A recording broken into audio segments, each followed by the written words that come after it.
Kavan Scott and George Gianti put the Jedi in a race against time as Avar Kriss and Skeer seek out the injured Keeve Trennis and Seret, who have been exposed to a dark force the Nihil leader Lorna D has unleashed upon the galaxy. Kavan Scott continues the Jedi's mission to stop the Nihil, continuing to choose to focus on the characters and the trauma they have been going through thanks to facing the Nihil and their new mysterious and powerful weapon which render the Jedi powerless. I really love what Scott did with the weapon and how he through his words described just how awful and terrifying it is. Avar and Skeer also being put at odds is interesting and leads to some really great character drama, with Avar becoming more and more desperate as the issue goes on to stop Lorna D from escaping again, while Skeer continues to battle with himself and the genetic disorder he now finds himself with. George Gianti does a great job visualizing Kavan's script, especially with the dark power unleashed on the Jedi, depicting it as this kind of dark blue, purple, reality warping, almost eldritch being like power. And I really like the first couple of pages of the issue which show it all from Keeve's point of view, and it just looks utterly terrifying and fantastic.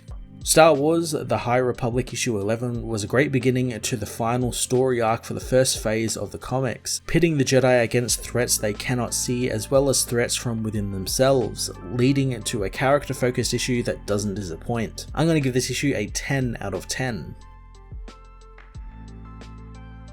Star Wars The High Republic issue 11 finds Keeve overcome with fear upon seeing what has been unleashed on her and Terek. Watching as her friend dissolves into the air, she knows that she needs to get away from whatever this evil is, knowing that the thing in the box should not exist and whatever it is turned Terek inside out. She pleads with it to stop as Zetar approaches, knowing this is almost too easy. Before he can kill the helpless Jedi, Lorna D stops him, cutting off his robotic arm with her lightsaber. Zetar demands to know what she is doing, so the Nihil leader demands to know what he is intending to achieve there, since they need the Jedi alive. Keeve continues spiraling into insanity, wanting to know what is in the box, as Lorna wants to see if what happened on Grizzle was just a fluke, or if it will actually work against these Jedi as well. As Terek is tortured by the entity, so is Seret, as Skeer and Avar try and aid their friend, but Avar can't hear Seret or Terek's songs, just like she can't hear Skeer. Seret wants to go to his other half, tossing the Jedi pilot away to take over the cruiser, as Avar tells Sickbay they need medical droids on the bridge. Skeer wants to know if this feeling Seret has, it was like the drain gear, but Seret knows that was a darkness and evil, but this is just emptiness and a void. Avar lets Seret change their course, wanting to trust the Force that they are not too late. Seret, however, tells Avar that the Force is gone as they arrive above Zeiss, finding only one settlement, a gas refinery. Seret pleads with them to save them and give them hope, as the med droids find no life signs within the man's body. Avar notes how they have placed themselves in a hibernation trance, and while it's hard to sense, their very essence is being erased by something, and they aren't dead or alive, they're just missing. The Jedi hear a noise on the ship's hull as the Nihil begin attacking the cruiser, prompting Avar and Skeer to head to their own fighters, leaving Norin and Galdros to keep the cruiser defended. Avar hopes that Skeer can handle a Vector, knowing he was talking with the Doctor and assumes it wasn't good news. Skeer won't be stopped finding Keeve, knowing a Jedi needs to live in their present, and right now, Keeve is all that matters to him. Heading out in the fighters, Avar is told the Nihil ships are coming from the refinery, crippling some of the Nihil ships as they head down to the location. They soon spot Keeve's storm ship on the landing pad below, but Avar is confused as to why she can't sense Keeve or Terek. Skeer knows that she'll get used to that feeling as he targets some ships taking off, blowing them to bits. Avar is shocked, knowing this isn't how they do things, but Skeer leaps from the fighter, knowing that this is the only way he has left. His Vector crashes into the Nihil as he cuts his way through the mob, as Avar watches on in horror. She knows she needs to get down there since she thought Skeer was getting better, but this is what Master Yoda used to always say: once you walk down that dark path, it will forever be in your heart. Skeer continues carving his way through the Nihil as Lorna orders her people to move out. Keetar attacks the Jedi, blasting him with rockets and thinking he's defeated. Lorna doesn't bother to fight, hoping that her ship, the Leveler, is ready to leave. Keetar gets ready to smash Skeer with with his hammer, knowing that he'll be with Lorna soon. He's just got one more skull to smash. The hammer is soon taken from him by the Force as Skeer cuts him in half, crippling his mech armor as Keita begs for mercy. Skeer demands to know where Keeve is as the young Jedi reveals herself nearby. Skeer rushes to her side, learning that whatever she saw was awful, not remembering most of it apart from something attacking them in the shadow. She remembers Tarek, knowing that they need to help him, but Avar finds the being not sure if they can help the comatose being. Skeer wonders what could do such a thing as Lorna's ship gets ready to take off nearby. Avar knows the woman aboard knows what did this and she will not let her slip through her fingers again. Using the Force, Avar holds Lorna's ship in place, intending on pulling it back down so the Nihil leader can face justice.